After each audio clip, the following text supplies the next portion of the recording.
آسان درس قرآن نحمده ونصلي ونسلم على رسوله الكريم اما بعد فاعوذ بالله من الشيطان الرجيم بسم الله الرحمن الرحيم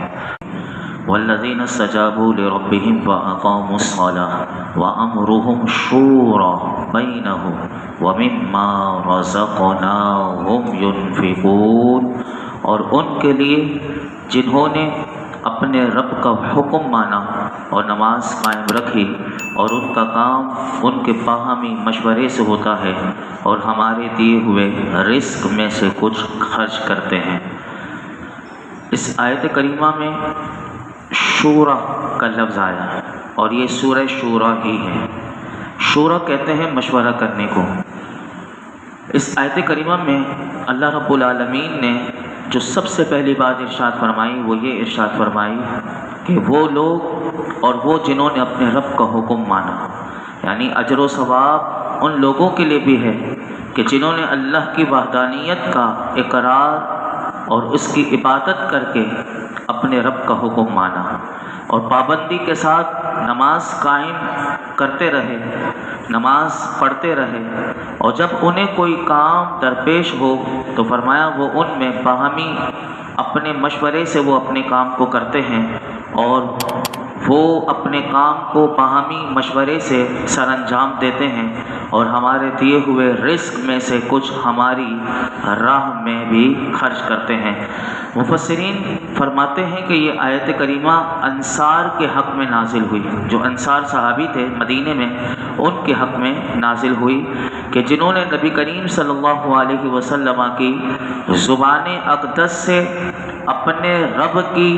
دعوت قبول کر کے ایمان اور اطاعت کو اختیار کیا، اور نبی کریم صلی اللہ علیہ وسلم نے ہجرت سے پہلے ان پر 12 نقیب یعنی 12 سردار حضور نے مقرر فرمائے، اور ان انصار کے اوصاف اللہ تعالیٰ نے بیان کیے کہ فرمایا کہ ان کے اوصاف میں سے یہ بھی ہے کہ وہ تمام شرائط اور آداب کے ساتھ وہ نماز کو ادا کرتے ہیں، اور جب انہیں کوئی معاملہ درپیش ہو تو پہلے آپس میں مشورہ کرتے ہیں اور پھر وہ کام سر انجام دیتے ہیں،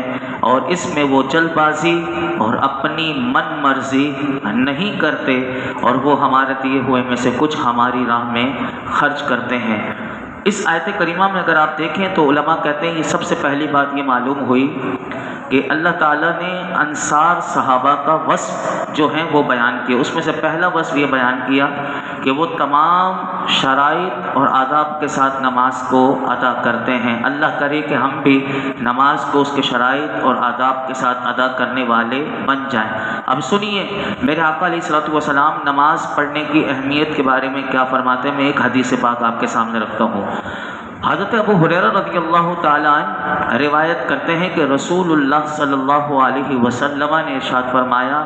قیامت کے دن بندے سے سب سے پہلے جس عمل کا حساب ہوگا وہ نماز ہے۔ اگر یہ عمل صحیح ہوا تو کامیابی اور نجات ہے، اور اگر یہ ٹھیک نہ ہوا تو وہ ناکام ہوا اور اس نے نقصان اٹھایا۔ اگر میرے آقا فرماتے ہیں فرض نماز میں کچھ کمی رہ گئی ہوگی، دنیا میں جو فرائض اس نے ادا کیے اگر اس میں کوئی کمی رہ گئی ہوگی تو اللہ تبارک و تعالیٰ فرمائے گا کیا میرے بندے کے پاس کوئی نفل ہے، پھر اس سے اس فرض کی کمی کو پورا کیا جائے گا۔ پھر حضور فرماتے ہیں پھر تمام اعمال کا یہی حال ہوگا۔ تو اب آپ دیکھیں کہ فرائض کو ادا کرنا کتنا ضروری، اور اس کے ساتھ نفل عبادات کو بھی کرنا کتنا اہمیت رکھتا ہے کہ اگر فرائض میں کوئی کمی کوتاہی رہ گئی تو قیامت کے دن یہ اللہ کی طرف سے کرم ہوگا کہ اللہ تعالیٰ چاہے گا کہ بندہ نجات پا جائے۔ اب جو نماز ہی سرے سے نہ پڑھتے ہوں، جیسے کہ آپ دیکھیں گے سوشل میڈیا پر اور ہر جگہ یہ بات بار بار بتائی جاتی ہے کہ رمضان چلا گیا لیکن نمازی بھی چلے گئے، رمضان آیا تو نمازی آیا، حالانکہ رمضان کے ساتھ نماز کا تعلق نہیں ہے۔ نماز 365 دن 5 وقت بالغ عاقل مسلمان مرد و عورت پر فرض ہے، تو نماز جو ہے وہ فرض ہے، وہ ادا کرنی پڑے گی۔ تو یہ حدیث پاک میں آپ دیکھیں کہ قیامت کے دن سب سے پہلا جو عمل بندے سے حساب کتاب ہوگا وہ نماز ہے۔ تو یہ جو ہم رسماً ادا کرتے ہیں، تو آپ بھی اگر آپ جن کو نماز کی طرف لا سکتے ہیں وہ نماز کی طرف لائیں، انہیں بتائیں کہ قیامت کے دن بندے سے سب سے پہلا عمل جو ہوگا وہ اس کا نماز ہے، اور اگر اسی نماز میں وہ صحیح ہو گیا حساب کتاب میں تو کامیابی اور نجات ہے، اور اگر یہ ٹھیک نہ ہوا تو میرے آقا فرماتے ہیں وہ ناکام ہوا اور اس نے نقصان اٹھایا۔ دوسرا وصف جو اس آیت کریمہ میں انصار کا بیان ہوا وہ یہ ہوا کہ وہ باہمی مشورے سے اپنے کام کرتے ہیں۔ مشورے کی اہمیت کا اندازہ آپ دیکھیں کہ ہمیں بھی کوئی کام کرنا ہو تو مشورہ کرنا چاہیے۔ مشورے کی اہمیت کا اندازہ آپ اس بات سے بھی لگا سکتے ہیں کہ اللہ کے محبوب علیہ الصلوۃ والسلام کو کسی سے مشورہ کرنے کی کوئی ضرورت نہیں تھی، لیکن پھر بھی میرے آقا علیہ الصلوۃ والسلام اجتہادی امور میں اپنے صحابہ کرام سے اللہ نے حضور کو حکم دیا کہ محبوب صحابہ سے مشورہ کیجیے، وشاورہم فی الامر، فرمایا کہ اور کاموں میں ان سے مشورہ لیتے رہو۔ تو نبی کریم صلی اللہ علیہ وسلم کا اس عمل مبارک سے آپ روایات میں اٹھا کر دیکھیں تاریخ میں، تو حضور کے وصال ظاہری کے بعد بھی صحابہ کرام بھی دینی معاملات ہوں یا دنیاوی معاملات ہوں وہ تمام آپس میں مشورے سے طے کیا کرتے تھے۔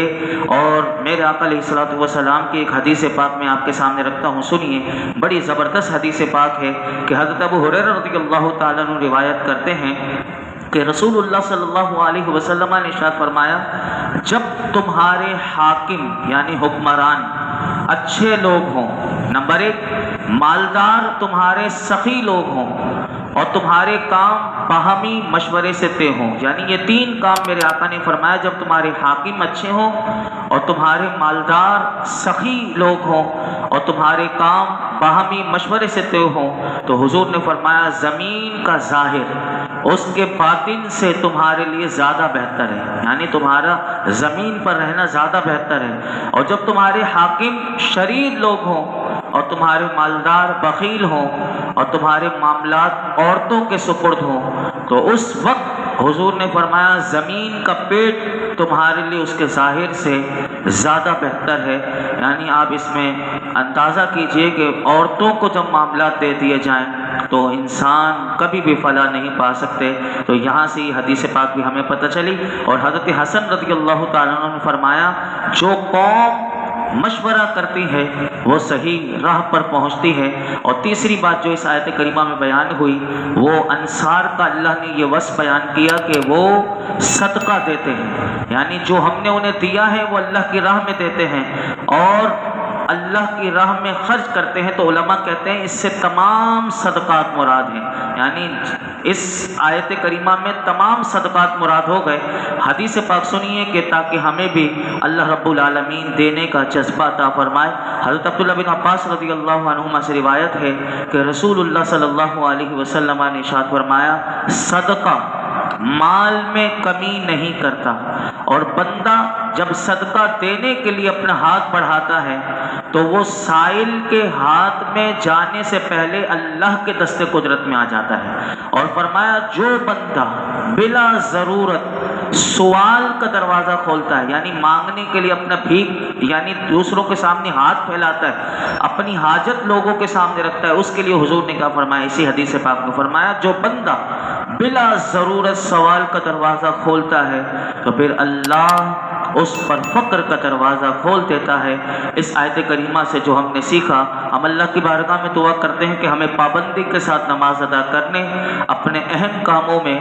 صحیح مشورہ دینے والوں سے مشورہ کرنے اور صدقہ و خیرات کرنے کی اللہ ہمیں توفیق عطا فرمائے۔ آگے ارشاد فرمایا والذین اذا اصابهم البغی هم ینتصرون، اور ان کے لیے جنہیں جب کوئی زیادتی پہنچے تو وہ انصاف کے ساتھ بدلہ لیتے ہیں۔ اب یہ دیکھیے مومنین کی ساری باتیں آ رہی ہیں، پیچھے سے یہ بات چلی تھی کئی آیات میں، فرمایا اجر و ثواب ان کے لیے بھی ہے کہ جن پر کوئی ظلم کرے تو وہ اس سے انصاف کے ساتھ بدلہ لیتے ہیں۔ اور بدلہ لینے میں حد سے تجاوز نہیں کرتے۔ حضرت عطا رحمۃ اللہ تعالی علیہ فرماتے ہیں اس آیت کے ضمن میں کہ یہ وہ مومنین ہیں کہ جنہیں کفار نے مکہ مکرمہ سے نکالا اور ان پر ظلم کیا، اور پھر اللہ رب العالمین نے اس سرزمین مکہ پر انہیں تسلط دیا، یعنی صحابہ کرام کو، تو انہوں نے ظالموں سے بدلہ لیا۔ اور ابن زید ان کا قول یہ ہے کہ مومن دو طرح کے ہیں۔ نمبر ایک وہ جو ظلم کو معاف کر دیتے ہیں، اور ان کا آیت پیچھے آپ نے سماعت کیا تھا کہ جیسے میں نے کل آپ کے سامنے عرض کیا تھا کہ وَإِذَا مَا غَضِبُوا هُمْ يَغْفِرُونَ کہ جب انہیں غصہ آئے تو معاف کر دیتے ہیں، تو یہ پیچھے بیان ہوا تھا۔ اور فرماتے ہیں جو اس آیت کریمہ میں جس کا اللہ نے ذکر کیا یہ وہ ظالم ہیں، یعنی جن سے یہ لوگ بدلہ لیتے ہیں۔ تو اس آیت سے یہ معلوم ہوا کہ اگر کوئی ظلم کرے تو ظالم سے بدلہ لینا جائز ہے، اور اس سے اتنا ہی بدلہ لیا جائے گا کہ جتنا سامنے والے ظالم نے جتنا ظلم کیا ہے اس سے اتنا ہی بدلہ لے سکتے ہیں، اس سے زیادہ نہیں لے سکتے۔ لیکن علماء کہتے ہیں کہ بدلہ لینے پر قدرت ہونے کے باوجود معاف کر دینا یہ بہت بہتر ہے۔ اور نبی کریم صلی اللہ علیہ وسلم کی زندگی مبارک اگر آپ پڑھیں گے تو آپ کو یہ بہت ملے گا کہ میرے آقا نے بدلہ کم لیا لیکن ہمیشہ حضور نے معاف ہی فرمایا۔ اور سنیے کہ صلح حدیبیہ کے سال جب تھا تو جبل تنعیم کی طرف سے 80 افراد کا گروہ نبی کریم صلی اللہ علیہ وسلم کو شہید کرنے کے ارادے سے آیا تھا۔ اب آپ دیکھیں 80 لوگ آئے ہیں حضور کو شہید کرنے، تو جب حضور علیہ الصلوۃ والسلام نے ان پر غلبہ پا لیا تو انتقام پر قدرت کے باوجود میرے آقا نے انہیں احسان کرتے ہوئے ان 80 کے 80 کو معاف کر دیا۔ اسی طرح آپ دیکھیں غورث بن حارث، حضور کی مبارک زندگی میں یہ بھی ملتا ہے کہ میرے آقا سو رہے تھے، نیند کی حالت میں تھے، غورث بن حارث یہ تلوار لے کر حضور پر وار کرنے کے لیے آ گیا اور حضور کو شہید کرنے کے لیے آ گیا، لیکن جیسے ہی وہ حضور کو شہید کرنا چاہتا تھا میرے آقا علیہ الصلوۃ والسلام بیدار ہو گئے اور اس کی تلوار اس کے ہاتھ سے چھوٹ گئی، کیونکہ وہ رعب اللہ رب العالمین نے اپنے محبوب کو عطا فرمایا تھا کہ اس کے ہاتھ سے تلوار چھوٹی، میرے آقا نے وہ تلوار اٹھائی تو میرے آقا اس کے ارادے سے بھی باخبر ہو گئے، لیکن قدرت کے باوجود حضور نے اسے معاف کر دیا، غورث بن حارث کو۔ اسی طرح اگر آپ دیکھیں لبید بن عاصم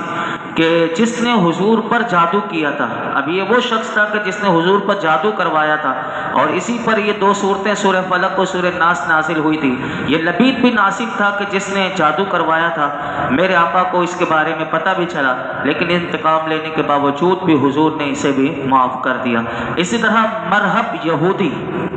اس کی بہن جس کا نام زینب تھا، اس نے ایک ران پوری زہر سے بھر دی تھی، اس ران کو، گوشت کو پوری ران اس نے زہر سے بھری بھی تھی، اور وہ حضور کی بارگاہ میں اس نے ہدیہ کھانے کے لیے تناول پیش کیا۔ اب دیکھیں کہ اسی وقت ایک صحابی ہیں حضرت بشر بن برا، وہ صحابی نے جیسے ہی وہ گوشت کھایا وہ شہید ہو گئے، اور یہاں تک بھی روایتوں میں آتا ہے کہ اس گوشت نے حضور سے کلام کیا کہ یا رسول اللہ آپ مجھے نہ کھائیں، مجھ میں زہر ہے۔ اب آپ دیکھیں کہ اس یہودی کی جو بہن تھی زینب، اس نے حضور کے لیے زہر سے بجھی بھی پوری ران پیش کی، لیکن حضرت بشر بن برا جب یہ شہید ہوئے تو میرے آقا نے اپنی ذات کے لیے نہیں بلکہ صحابی رسول کو کیونکہ اس نے شہید کر دیا تھا، تو پھر اس عورت پر شرعی سزا کا حکم حضور نے نافذ فرمایا اور اس کے لیے شرعی سزا جاری کیا، اس کا حکم۔ تو آپ دیکھیں حضور نے اپنے لیے کوئی نہیں، لیکن جب اپنے صحابی کی بات آئی تو پھر اس عورت کو سزا ملی، ورنہ حضور نے اپنے جتنے دشمن تھے ان کو سب کو معاف کر دیا۔ لیکن یہاں پر یہ بات بھی یاد رکھیے گا کہ حضور نے اپنی ذات کے جہاں معاملہ ہے وہاں معاف کیا، لیکن جہاں اللہ کی حدود کی بات آ جائے وہاں کسی کو بھی معاف نہیں کیا، وہاں حدود کا نفاذ حضور نے فرمایا۔ اسی طرح اللہ رب العالمین نے آگے ارشاد فرمایا، اب یہ آیت کریمہ کیونکہ اس کی تفصیل بھی ہے اور ہمارا وقت بھی مکمل ہوا کل انشاءاللہ اگلی آیت کریمہ کا ہم ترجمہ اور تفسیر سماعت کریں گے۔ اللہ رب العالمین ہم سب کو قرآن حکیم میں غور و فکر کی توفیق عطا فرمائے۔ الحمدللہ رب العالمین والصلاۃ والسلام علی سید الانبیاء والمرسلین وعلی آلہ واصحابہ اجمعین۔ یا اللہ پاک جو کچھ سنا سنایا اس میں کوئی غلطی کوتاہی معاف فرما یا رب العالمین، ہم سب کو بھی معاف کر دینے والی صفت عطا فرما، بیچا غصے سے محفوظ فرما یا اللہ، تیری مخلوق سے پیار عطا فرما، تیرے بندوں سے پیار عطا فرما، تیرے بندوں کے ساتھ ہمدردی کرنے والا بنا، ایثار کرنے والا بنا، ایک دوسرے کے دکھ درد کو سمجھنے والا بنا، ایک دوسرے کے کام آنے والا بنا یا رب العالمین۔ ہمارے فلسطینی مسلمانوں پر اپنا رحم و کرم نازل فرما، فلسطین کے مظلوم مسلمانوں کی غیبی مدد فرما، ان ظالم بھیڑیے جو مولائی کریم جو ظلم کی انتہا کرتی ہے اللہ، ان کے ٹکڑے ٹکڑے فرما، ان ظالم یہودیوں سے انہیں نجات عطا فرما یا رب العالمین۔ حضور کی امت جہاں کہیں پوری دنیا میں آباد ہے سب کی جان مال عزت آبرو کی حفاظت فرما، حضور کی امت کے گناہوں کو معاف فرما، حضور کی امت پر اپنا رحم و کرم نازل فرما، حضور کی امت کی ہم سب کی ہمارے گھر والوں کی اصلاح فرما اللہ۔ ہمیں اپنا مولائی کریم اپنے اور اپنے محبوب کی پسند کا بندہ بنا دے، ہمارے گناہ معاف کر دے، ہماری خطائیں معاف فرما، ہمارے والدین کی ساری امت مسلمہ کی بے حساب مغفرت فرما، نور قرآن سے ہم سب کو منور فرما، قرآن کا فیضان، قرآن کی تعلیمات پر ہمیں عمل کی توفیق عطا فرما۔ یہ جتنے حاضرین موجود ہیں پروردگار عالم سب کی جھولیوں کو دامنوں کو مرادوں سے بھر دے۔ وصلی اللہ تعالی علی خیر خلق محمد وعلی آلہ وصحبہ اجمعین۔